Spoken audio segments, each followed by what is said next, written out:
You ever just, stop and wonder about the stuff of reality? Like, how do we actually know anything? And what is all that thinking and feeling and remembering inside your head?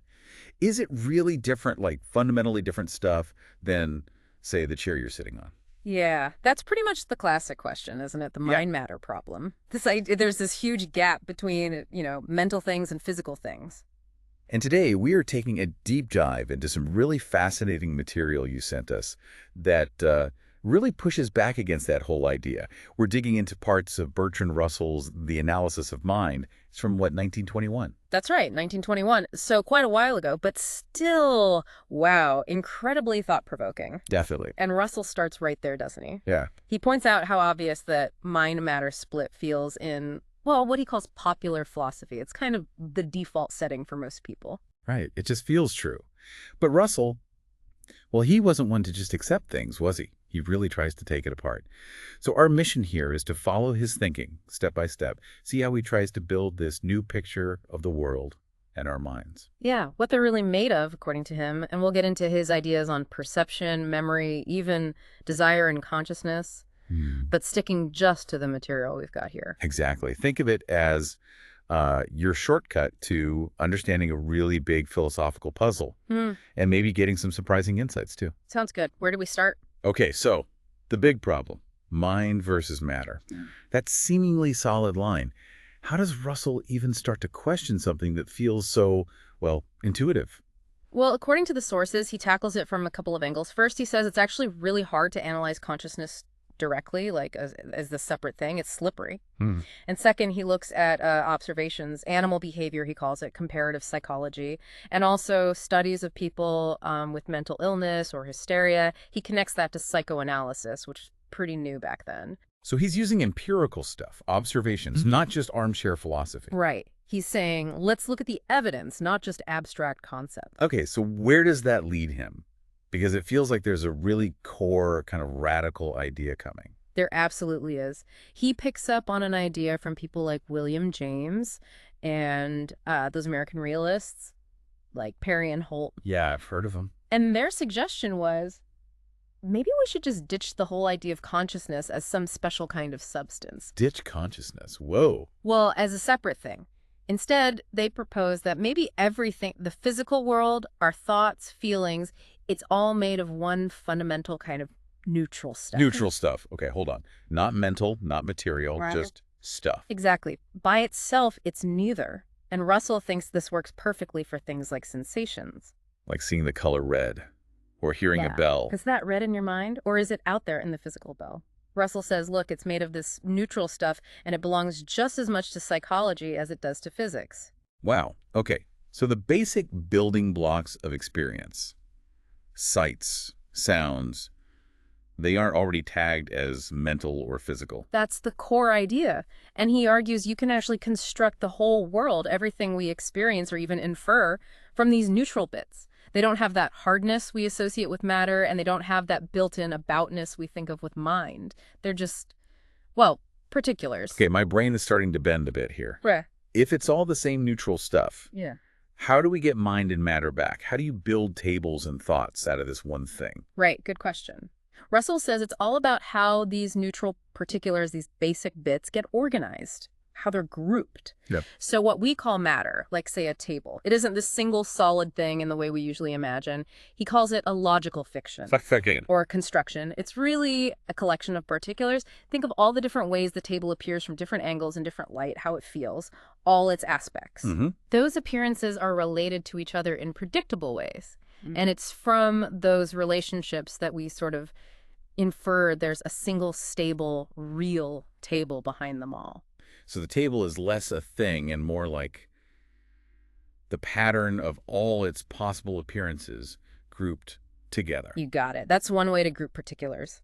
Now, another way is what he calls perspective. Perspective. Yeah, think of all the appearances of different things, but all seen from one single place. Like what a camera captures from one spot, that's a perspective on the world. Right, the view from here. Makes sense. Exactly. And here's where he makes the key move to separate physics and psychology using this neutral stuff.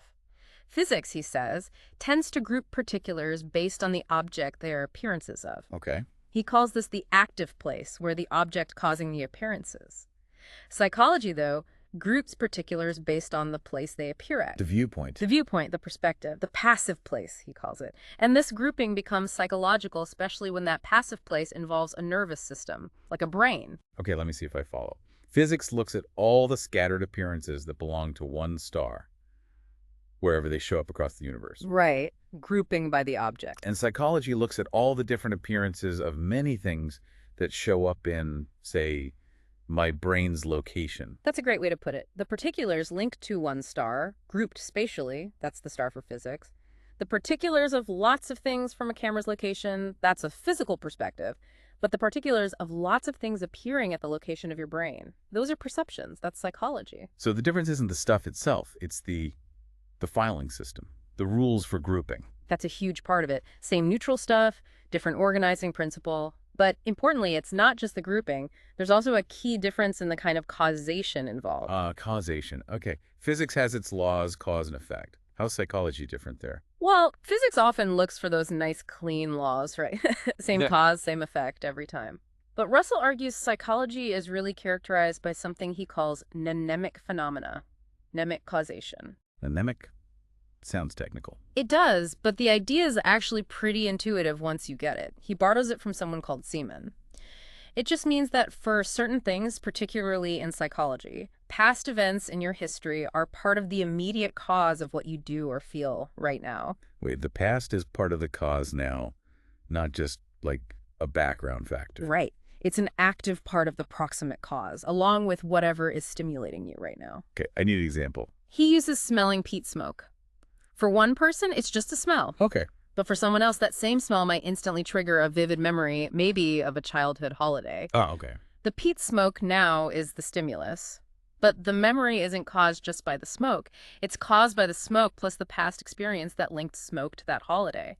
The past is actively causing the present reaction. So my personal history is literally like wired into the causal chain for how I react today. That's exactly the idea. The past leaves these traces, Seaman called them engrams, like little modifications in the brain, maybe.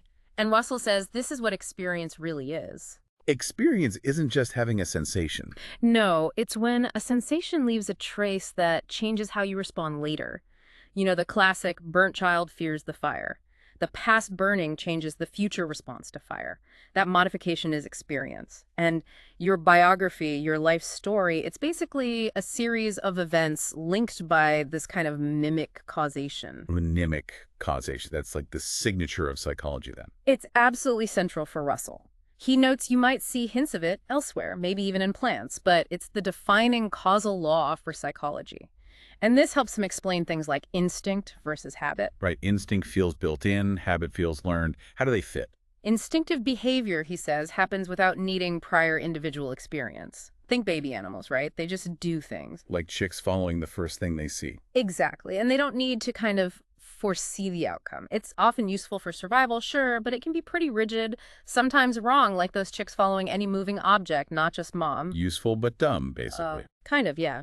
Habit, on the other hand, is all about learning through experience. Trial and error. Figuring out what actions lead to what results. Russell mentions Thorndike's experiments. Oh yeah, the cats in puzzle boxes, rats in mazes. Those ones. And Thorndike's laws, right. The law of effect, if an action leads to something good, you do it more. Satisfaction strengthens the response. Right. And the law of exercise, just doing something repeatedly strengthens the link. Russell thinks these are basically right, though satisfaction needs careful definition. And this isn't just for cats and rats. It applies to us complex humans, too. Totally. The source has a great example. A cat going to the kitchen for fish might be simple instinct or habit, but a person commuting into the city every day to earn money, to then buy fish. Okay, yeah, that's not instinct. Right. It's a hugely complex chain of habits built up over time through experience and association. It's fundamentally the same kind of learning process as the cat figuring out the latch on the puzzle box, just way more complex, especially with language involved. But the core mechanism, mnemic causation building habits, often driven by basic needs or discomforts, is the same. So both instinct, or maybe the way instinct gets shaped, and habit are examples of this mnemic causation working. Exactly. They're both ways our past influences our present actions. Now, this also connects to something that feels really mental images versus sensations. Like seeing this microphone versus just picturing it in my head. Precisely. Russell agrees images are similar to past sensations. He calls the original sensation the prototype. But he's careful. He says the image doesn't have to be an exact replica, which is a slight tweak on David Hume. Hume famously said sensations were just more forceful and lively than images, right? That's the classic idea. But Russell points out, and he credits others like Stout here, that sometimes images in dreams or hallucinations can feel incredibly vivid, maybe even more vivid than a faint sensation you're actually having. So, liveliness alone doesn't seem to be the foolproof difference. Okay, so if it's not just about vividness, what is the key difference then? He argues it comes back to causation again. Sensations have physical causes. Light hitting your eyes, sound waves hitting your ears, stimuli from outside your nervous system acting right now. Got it. Images, though, they have mnemic causes. They pop up because of associations with past sensations or maybe other images. They're triggered by something happening now, but through those pathways carved by past experience. Okay, so the difference between seeing a real flash of lightning and just imagining one isn't what they're made of. That's still the neutral stuff. Right. But it's how they got there. One is caused by physics hitting my senses. The other is caused by my brain's history being activated. You've nailed it. That's the crucial distinction for Russell. And this also helps explain why images feel kind of unreal. How so? Well, images are real events. They are particulars happening in your brain.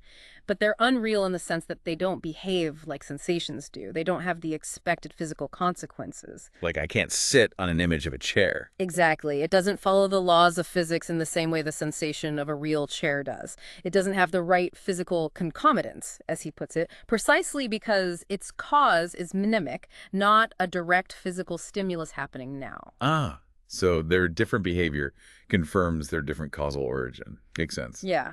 And he also takes a quick shot at behaviorists like Watson, who tried to say images weren't real at all, just tiny muscle movements or faint sensations. Right, trying to banish the internal altogether. Russell basically says, look, just introspect. We clearly have large, complex visual images sometimes. And just because they're private doesn't make them unreal or unstudyable any more than, say, a private headache is unreal. Okay, so images. Real particulars, different from sensations because of their mnemic causes and the fact they don't play by physics rules. This is really building a different picture of the mind. It absolutely is. And it leads naturally into thinking about memory.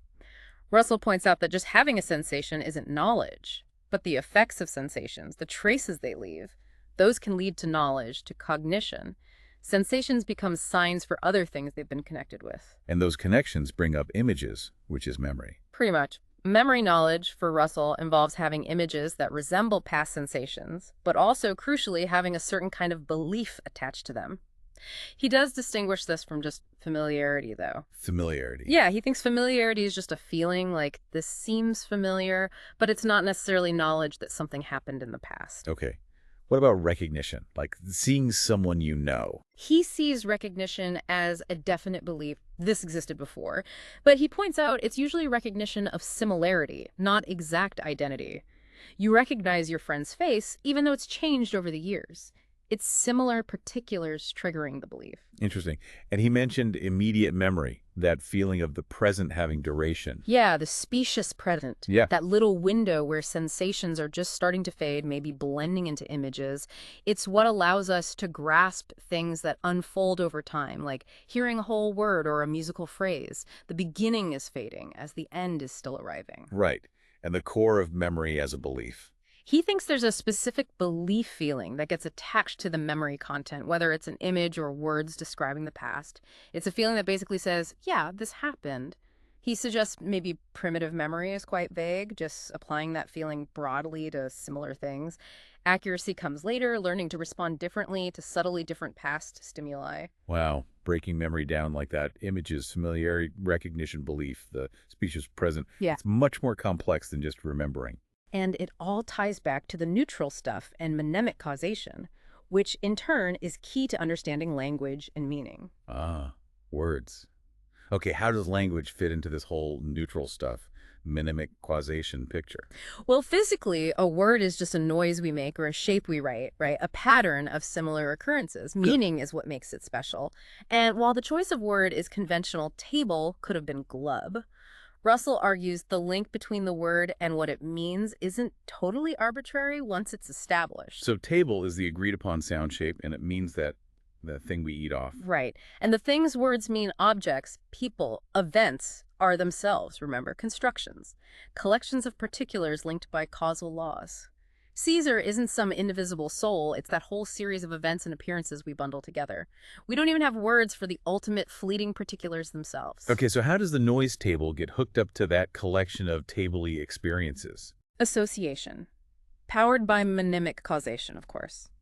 If the word table and the experience of seeing or using a table happen together often enough, one can start to trigger the other. And crucially, words get their meaning because they start to have similar effects as the things they stand for, especially similar mnemic effects. Like saying the word spider might make someone slightly shudder, even without seeing one. Exactly. The word triggers some of the same mnemic pathways, the same bodily reactions or associated images that the actual thing would. And this allows for what he calls telescoped processes. Telescope. Yeah, like if A causes B and B causes C. With repetition, A might start to cause C directly, kind of skipping over B. So the word A might first make you think of an image, B, which then causes a feeling or action, C. Right. But eventually the word A can just trigger the feeling or action C directly without you even needing to consciously form the image B. So thinking in words is like a shortcut, bypassing the need for vivid images all the time. Exactly. It's a super efficient mnemic shortcut. And this also helps explain how words can be general, how dog can refer to any dog. Yeah, how does that work without some abstract idea of dog? Russell thinks it's because different actual dogs, while distinct sets of particulars, tend to produce very similar mnemic effects in us. Or they might evoke a kind of vague, generic dog image. He agrees with folks like Berkeley and Hume. There aren't separate abstract ideas.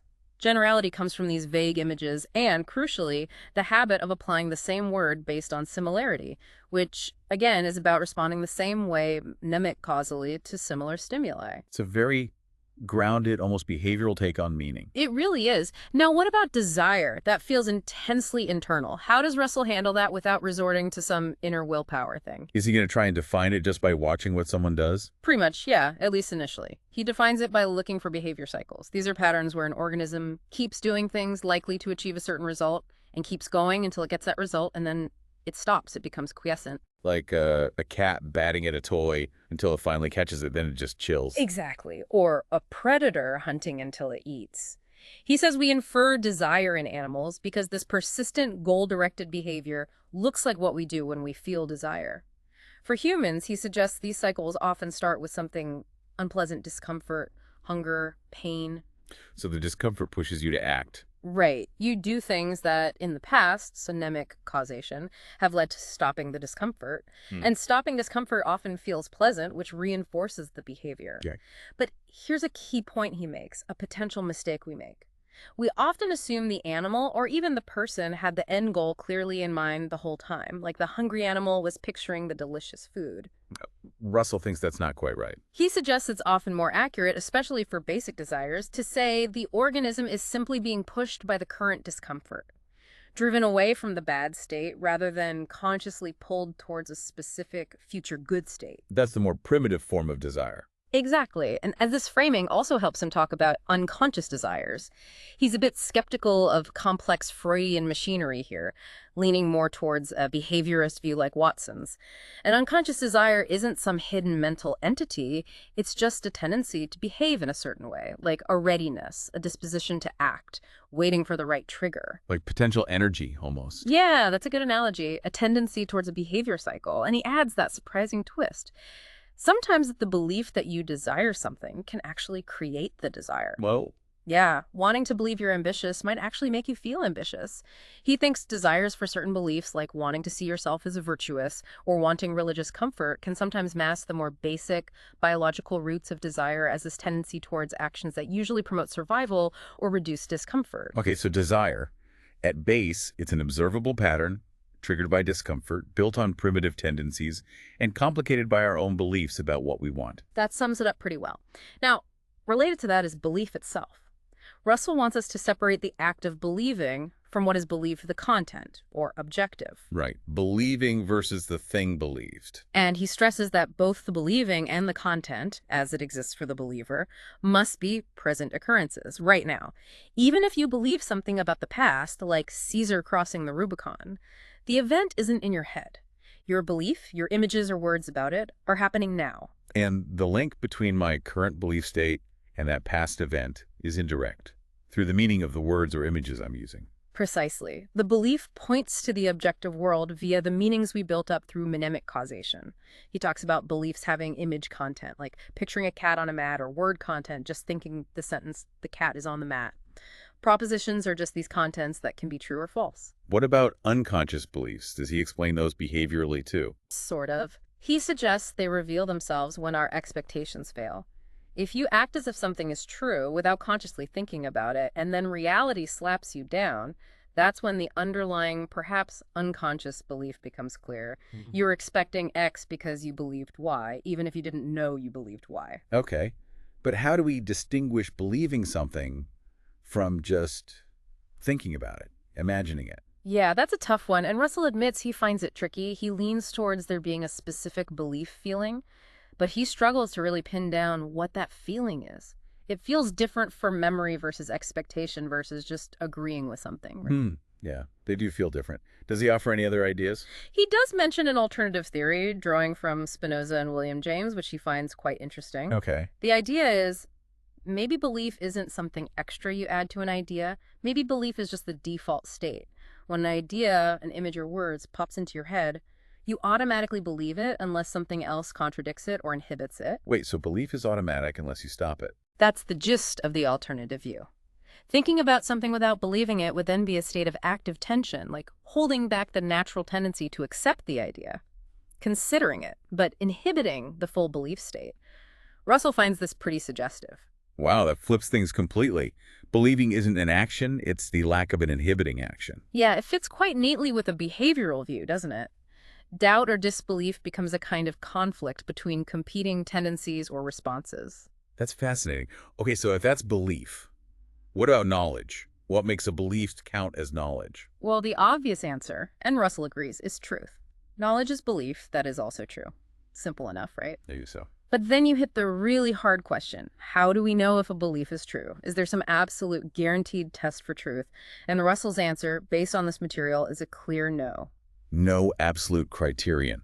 But what about things that just seem blindingly obvious? Yeah. Self-evident. He's really skeptical about self-evidence. He argues that what feels obvious is often just a really strong habit of thought or intense subjective certainty. And subjective certainty can be totally wrong. Like optical illusions, maybe? Or his example, people used to think it was self-evident that people on the other side of the earth, the Antipodes, must fall off. But people at the Antipodes found the opposite equally self-evident. Our feeling of certainty, even about simple things like judging colors or similarity, is shaped by habit and can mislead us. So, feeling really sure about something doesn't actually make it true knowledge. Not according to Russell here. He thinks we have to rely on relative criteria, things like consistency, coherence, evidence, the tools of common sense and science. These can increase the probability that a belief is true, make it more likely to count as knowledge, but they never give 100% certainty. Okay, and verification. What does it mean to verify a belief? He says the clearest case is when an expectation comes true. You believe X will happen.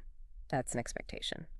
Then you have a sensation that matches X, and you get a feeling of expectedness tied to your memory of having expected it. The I knew it feeling. Kind of, yeah. From a causal perspective, the event happening triggers that feeling of expectedness, and having the expectation beforehand meant you were ready for it, maybe could act appropriately. That whole sequence is verification. He also linked knowledge to just accurate response. He did, yeah. Like a bird skillfully avoiding branches as it flies. A behaviorist might say the bird knows where the branches are, but Russell adds a caution. Just being mechanically accurate isn't enough for knowledge. Like a calculator getting the right answer. Exactly. Or a rock rolling downhill, perfectly obeying physics. They're accurate, but they don't know anything. Russell suggests true knowledge needs something more. Maybe purpose or complex adaptation based on past learning, not just blind accuracy. Okay, so knowledge is true belief, probably verifiable, involves accurate response, but more than just mechanical accuracy, and we can never be absolutely certain anyway. Whew. It's a nuanced picture. Now, quickly, emotion. He brings up the James Lange theory. Yeah, the one that feels totally backward. That's the one. Common sense. See bear, feel fear, body reacts. Heart pounds, etc. Right. James Lange flips it. See, bare body instantly reacts. Your feeling of those bodily changes is the emotion of fear. You feel scared because your heart is pounding, not the other way around. Yeah. It still sounds weird. It feels counterintuitive, for sure. But Russell points to some physiological evidence, like Cannon's work showing that injecting adrenaline can actually produce the physical feelings associated with fear, which lends some support. He seems quite sympathetic to the James Land view, despite its oddness. So emotions are basically just our perception of our own bodily states. He frames them as complex processes, patterns involving sensations from the body, images, maybe ongoing movements. Things like desire, pleasure, pain aren't separate things added to the emotion. They're properties of this whole ongoing physiological and psychological process. Rage isn't just a feeling, it's a whole dynamic pattern of perceptions, internal changes, actions, all made of those neutral particulars arranged in a specific, unfolding way. Wow. Okay. And last one he touches on is will, voluntary action.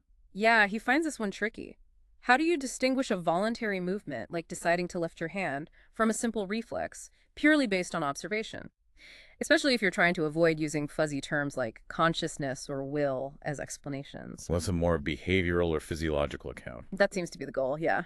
He links voluntary action to higher brain centers, but admits defining it precisely without invoking mind or will in the traditional sense is a real challenge for the kind of analysis he's doing. So it's kind of left as an open question here. It seems like it, acknowledged as difficult within this framework. Okay. So we've gone from the absolute basics, this neutral stuff, all the way through perception, memory, language, desire, belief, knowledge, emotion, and bumped up against the will. It's a complete overhaul. Let's try and summarize his main takeaways, based on his own points in the material. Okay. First big one. Physics and psychology don't study fundamentally different kinds of reality. There isn't separate mind stuff and matter stuff. Both mind and matter are constructions, ways of organizing the same basic neutral particulars. One world, two ways of slicing it. Got it. Second, how they slice it is different. Physics groups particulars by the active place, the object causing appearances. Psychology groups them by the passive place, the perspective, the viewpoint, especially a brain's viewpoint, and also by how they fit into a biography, a history linked by mnemic causation. Right. The history link is crucial for psychology's grouping. Which leads straight to number 3. The main distinguishing feature of psychology is its reliance on different causal laws, especially mnemic causation. That influence of the past on the present, that's not typically how physics works. Mnemic causation. The psychological fingerprint. Check. Fourth, consciousness isn't the be-all and end-all of mind. It's complex, it's not always there, it's more like a feature of some mental phenomena, not the defining substance of mind. A property, not the essence. Fifth, mind itself isn't an on-off thing. It's a matter of degree. It depends on the complexity and richness of acquired habits. More complex learning and habits means more mind. So it's a spectrum, not a switch. Interesting. Yeah. And finally, sixth, all the actual data we ever deal with, whether we're doing physics or psychology, is ultimately made of these particulars, sensations, images. These are all subject to psychological laws, especially mnemic ones. Physics often talks about inferred matter that we don't directly experience, but real empirical physics has to connect back to the appearances eventually the same particulars psychology works with, and psychology gets to study private data, like images, directly. Okay, so the absolute core message seems to be, forget mind versus matter as two different substances.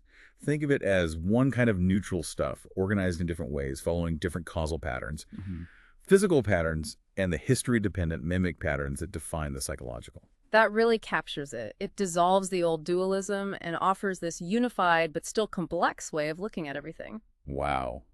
That really was a deep dive. Russell's basically asking us to completely rewire how we think about reality, isn't he? Mind and matter aren't fundamental categories, just different ways neutral stuff gets structured, with our mental lives defined by how the past literally shapes the present through this mnemic causation. Yeah, it definitely challenges your intuitions, but it offers this powerful new way to think about everyday experiences. Why a smell triggers a memory, how learning happens, what feeling hungry really involves in terms of behavior. It's digging into what makes you, right down to the foundations, built from these neutral bits and different causal rules. And here's a final thought to maybe mull over. If mind and matter are just different arrangements of the same stuff, and if our knowledge, as Russell suggests, is built on these fallible, history-dependent processes like habit and interpreting images, Yeah. what can we ever really claim to know about the world as it is, outside our own constructed, minimally shaped perspective? What does that imply about the limits of our understanding, both of the universe and ourselves? That definitely leaves you thinking. It certainly does. Well, thank you for bringing this incredibly rich material to the deep dive. As always, keep questioning, keep exploring,